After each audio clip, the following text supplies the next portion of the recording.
Hi Makale, welcome and welcome to Cup of Corporative Love presented by Dinamadal and now உங்க விஜய் அகல்யா. பொதுவா பெருசா கனவு காணுன்னு சொல்லுவாங்க. எல்லை எது வரைக்கும் இருந்தாதானே அது வரைக்கும் கனவு காண முடியும். நம்மளோட கனவு நமக்கு எது வரைக்கும் தெரியுமோ அது வரைக்கும் தான் கனவு காணுவோம். பட் இங்க எத்தனை நாளைக்கு சின்ன பிசினஸாவே யோசிச்சுட்டு இருக்குது. பெரிய பிசினஸ் தான் என்ன, அது எப்படி நடக்குது, என்ன மாதிரி இருக்கு அப்படின்னு தெரிஞ்சுக்கிட்டாதானே நம்ம அந்த பிசினஸை எப்படி பண்ணலாம் அப்படின்ற ஐடியா கிடைக்கும். ஸோ அந்த வகையில கார்பரேட் கம்பெனிஸ், பிரைவேட் லிமிடெட் கம்பெனிஸ்னு எவ்வளவோ கம்பெனிஸ் இருக்கு. நம்மளோட சின்ன பிசினஸ் ஐடியா தான் ஃபியூச்சர்ல மிகப்பெரிய கம்பெனியா வரப்போகுது. ஸோ இன்னைக்கு கார்பரேட்டிவ் லால நம்ம அருண்குமார் சார் கிட்ட கேட்க போற விஷயமும் அதுதான். ஸோ வாங்க வீடியோக்குள்ள போலாம். சார் பெருசா அப்படின்னு சொல்லிட்டேன். ஸோ இன்னைக்கு நீங்க எங்களுக்கு வந்து public and private limited companies பத்தின கம்ப்ளீட் டீடைல் சொல்றீங்க. Okay okay. So private limited company, private limited company, public limited company ரெண்டுமே சேம் தான். சின்ன சின்ன விஷயம் தான் வந்து மாறும். ஓகே. ரெஜிஸ்டர் பண்ணுறது வந்து எம்சிஏல தான் ரெஜிஸ்டர் பண்ணணும்.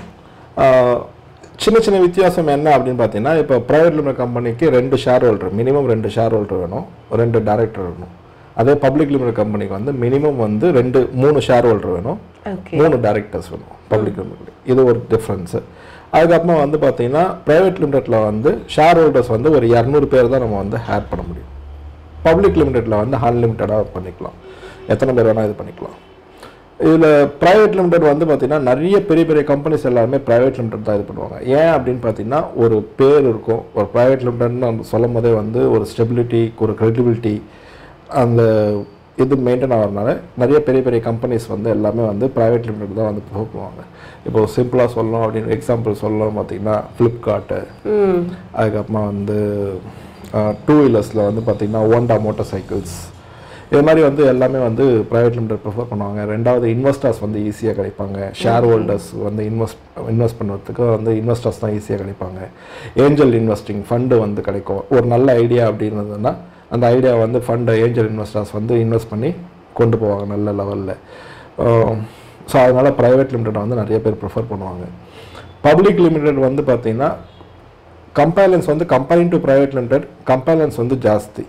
பப்ளிக் லிமிடெட்டில் ஷேர் ஹோல்டர்ஸ் தான் வந்து அன்லிமிட்டெட், இதுலேயே ஃபண்டு வந்து ரைஸ் ஆகும். இதில் பப்ளிக் லிமிட்டில் வந்து 2 கேட்டகரி இருக்குது. ஒன்று வந்து லிஸ்டடு, இன்னொன்று வந்து அன்லிஸ்டட். இப்போ லிஸ்டட் அப்படின்னா என்னென்னா, நம்ம இந்த ஸ்டாக் மார்க்கெட்டில் வந்து இதை பாருங்கள், என்எஸ்சி, பிஎஸ்சி அந்த இதில். ஸோ அதில் வந்து லிஸ்டிங் ஆகி ட்ரேட் ஆகி ஃபண்டை வந்து சோர்ஸ் பண்ணுறது. ஸோ அதில் வந்து பெரிய லெவலில் வந்து ஒரு 100 கோடி 200 கோடி லெவலில் போகும்போது அந்த மாதிரி கம்பெனிஸில் போவாங்க. அன்லிஸ்டட் கம்பெனி அப்படின்னா ஒரு பப்ளிக் லிமிடெட் நிறைய ஷேர் ஹோல்டர்ஸ், ஒரு 200 பேருக்கு மேலே ஷேர் ஹோல்டர் ஆட் பண்ணோம். பட் எனக்கு வந்து லிஸ்டரும் பண்ண வேணாம், ஒரு நாமினலாக நான் நடுவில் 2 கட்டணும் நான் மெயின்டைன் பண்ணிக்கணும் அப்படின்னு நினைக்கிறவங்க வந்து அன்லிஸ்டட் இதில் பப்ளிக் லிமிடெட்டில் அன்லிஸ்டடாக போகலாம். இதுக்கு எக்ஸாம்பிள் வந்து பார்த்தீங்கன்னா நம்ம உண்டாய் மோட்டார்ஸ் லிமிடெட் கம்பெனி, ஓகே, ஸ்ரீபெரும்புத்தூரில் இருக்குது. அந்த கம்பெனி வந்து லிமிடெட் கம்பெனி தான், பட் லிஸ்டிங் ஆகலை. அவங்க வந்து அன்லிஸ்டட் கம்பெனியாக தான் வச்சுருக்காங்க. லிஸ்டிங் கம்பெனிக்கு தான் நிறைய கம்பெனிஸ் இருக்குது. டாடா, இன்ஃபோசிஸ், நீங்கள் இந்த நியூஸ்லலாம் பார்த்தீங்கன்னாவே போடுவாங்க பங்கு வர்த்தகம் அப்படின்னு சொல்லிட்டு. அதில் சென்செக்ஸில் வந்து இதுவாச்சு, பிஎஸ்சி, என்எஸ்சி அந்த இதெல்லாம் சொல்லிட்டு போடுவாங்க. இதெல்லாம் வந்து இந்த கம்பெனிஸ் தான் வந்து ட்ரேட் ஆகிறதுனால இருக்கும். கம்பேலன்ஸ் part comparing to high. Okay okay. ROC filing, income tax filing, அது இல்லாமல் வேறு நிறைய சின்ன சின்ன டைரக்டர்ஸ் கேஒய்சி ஃபைல் பண்ணணும். அந்த மாதிரி நிறைய கம்பேலன்ஸ் வந்து இருக்குது. ஸோ இதுதான் இது 2 கம்பெனிக்கும் இருக்கிற வித்தியாசம். நிறைய பேர் வந்து பிஸ்னஸ் ஸ்டார்ட் பண்ணோம், நான் நல்ல ஸ்கேல் ஆகணும், ஒரு நல்ல பிஸ்னஸாக இருக்கணும்னா நாங்கள் சஜஸ்ட் பண்ணுறது ப்ரைவேட் லிமிடெட். ப்ரைவேட் லிமிடெட் போங்க. ஏன்னா வந்து இதில் வந்து நான் ஏற்கனவே ஒரு எபிசோடில் சொல்லியிருப்பேன், கம்பெனி பேரில் வந்து ஏமாற்றி ஒரு மேனேஜர் வந்து அந்த மாதிரி தான் இதில் வந்து பண்ண முடியாது. ஏன்னா இதில் நேம் அப்ரூவல் வந்து நம்மளுக்கு இதுவானோடனே இந்த கம்பெனி பேரே வந்து பார்த்தீங்கன்னா எண்டிங் வித் ப்ரைவேட் லிமிடெட் தான் முடியும். ஸோ இதில் வந்து அந்த கம்பெனியோட ஷேர் ஹோல்டரோ டைரக்டரோ இல்லாமல் வேறு யாரும் அந்த அதே பேரில் அக்கௌண்ட் ஓப்பன் பண்ண முடியாது. ஸோ அதனால் இது பெஸ்ட் ஆப்ஷன். ரெண்டாவது யாரும் இருந்தாலும் சரி இல்லைனாலும் சரி கம்பெனி பிஸ்னஸ் மட்டும் ரன் ஆகும். கரெக்டான பிஸ்னஸ் அப்படின்னா ரன் ஆகிட்டே இருக்கும். ஓகே. ஸோ இந்த private limited or public limited இதோட ஸ்ட்ரக்சர் எங்களுக்கு சொல்லுங்க.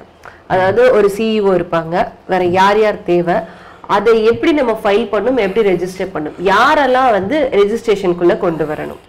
இது ஸ்ட்ரக்சர் தான் வந்து பெரிய லெவலில் தான் கிடையாது மேடம். வந்து ஆக்சுவலாக வந்து டைரக்டர், ஷேர் ஹோல்டர், இதுதான் மெயினே.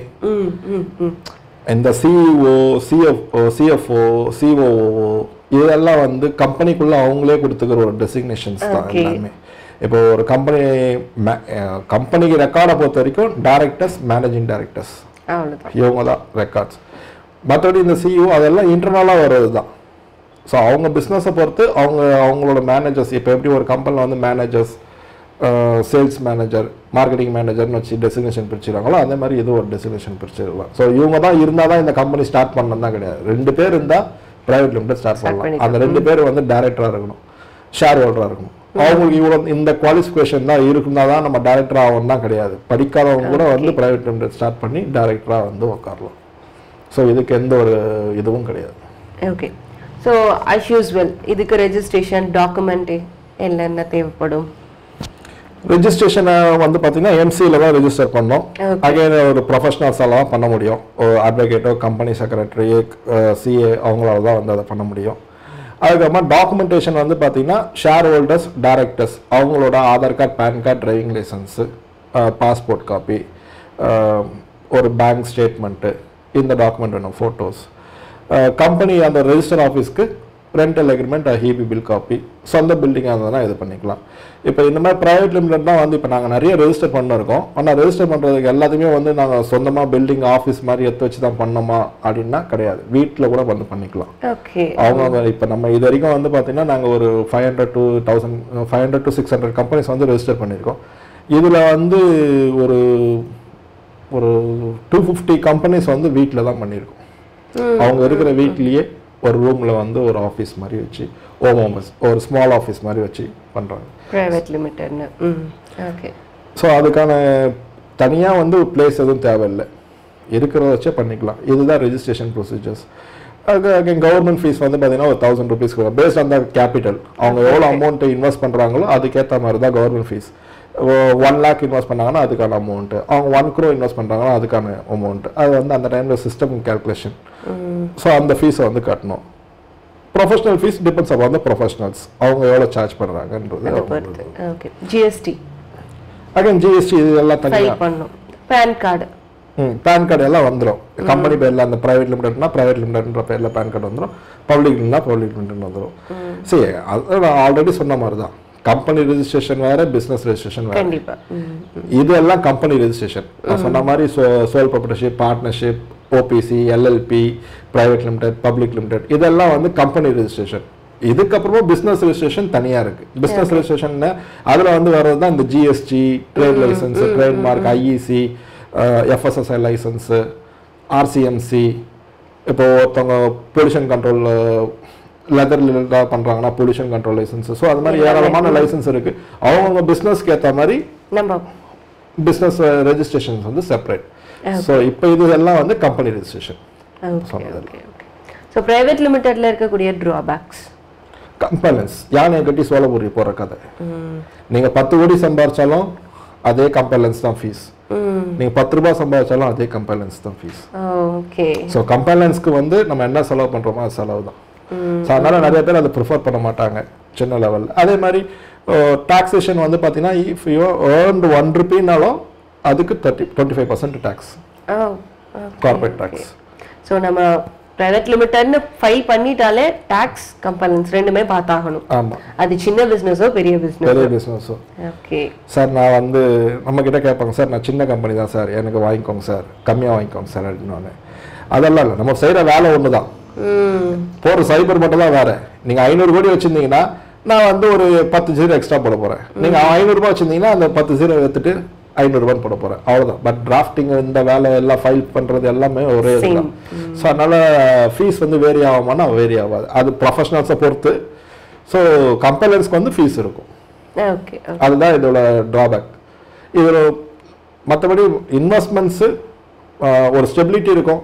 ஒரு கிளைண்ட்ட நம்ம போய் அப்ரோச் பண்ணும்போதே வந்து நான் ஒரு ப்ரைவேட் லிமிடெட் கம்பெனி சொன்னால் நம்மளுக்கு வந்து கொஞ்சம் ரெஸ்பான்ஸ் இருக்கும். ஏன்னா சோல் ப்ரொப்ரைட்டர்ஷிப் பார்ட்னர்ஷிப் தான் வந்து நினச்சா யூத்து மூட்டு கோர்ஸ் பண்ணிட்டு போயினே இருக்கலாம்.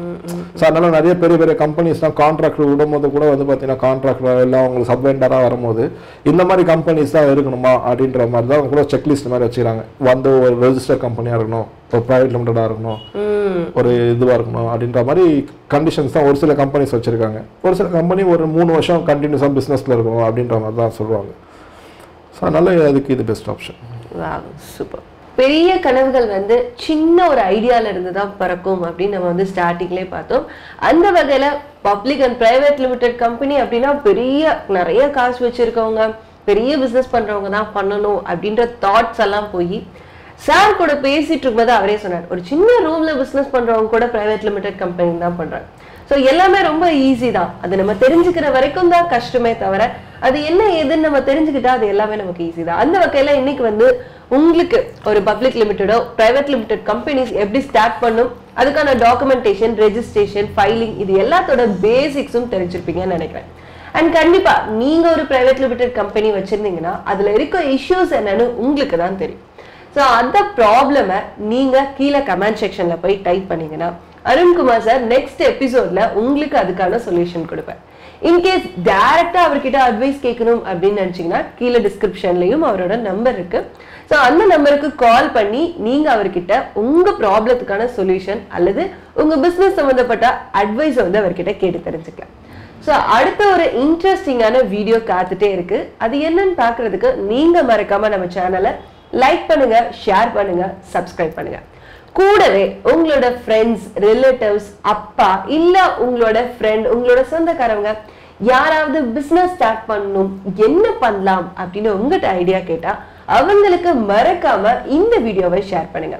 பிகாஸ் ஒரு விஷயம் நீங்க ஷேர் பண்றது அவங்களுக்கு யூஸ்ஃபுல்லா இருக்கு அப்படின்றது நீங்க அவங்களுக்கு செய்யற மிகப்பெரிய ஹெல்ப்பா இருக்கும். சோ அந்த வகையில லா சப்போர்ட்டிவ் வீடியோஸை நீங்க அதிகமா ஷேர் பண்ணும்போது அவங்களுக்கு மிகப்பெரிய நம்பிக்கையும் கிடைக்கும். சோ இன்னொரு சூப்பரான வீடியோல பார்க்கலாமா? உங்க எல்லாருக்கும் பை.